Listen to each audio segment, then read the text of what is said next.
اعوذ باللہ من الشیطان الرجیم، بسم اللہ الرحمن الرحیم۔ نبی کریم صلی اللہ علیہ وآلہ وسلم نے فرمایا، اگر اپنی زندگی کو خوشحال طریقے سے گزارنا چاہتے ہو اور چاہتے ہو کہ غم نہ آئے تو 4 کام کبھی نہ چھوڑنا۔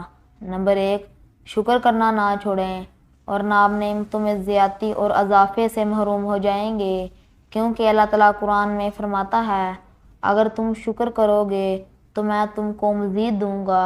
نمبر 2، اللہ تعالیٰ کا ذکر نہ چھوڑیں، ورنہ آپ اس سے محروم ہو جائیں کہ اللہ آپ کو یاد رکھے، کیونکہ اللہ تعالیٰ قرآن میں فرماتا ہے، تم میرا ذکر کرو میں تمہیں یاد رکھوں گا۔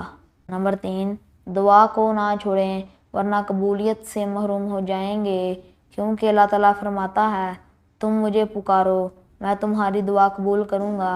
نمبر 4، استغفار نہ چھوڑیں، ورنہ نجات سے محروم ہو جائیں گے، کیونکہ اللہ تعالیٰ فرماتا ہے، اللہ تعالیٰ ان کو عذاب دینے والا نہیں جب کہ وہ استغفار کرتے ہوں۔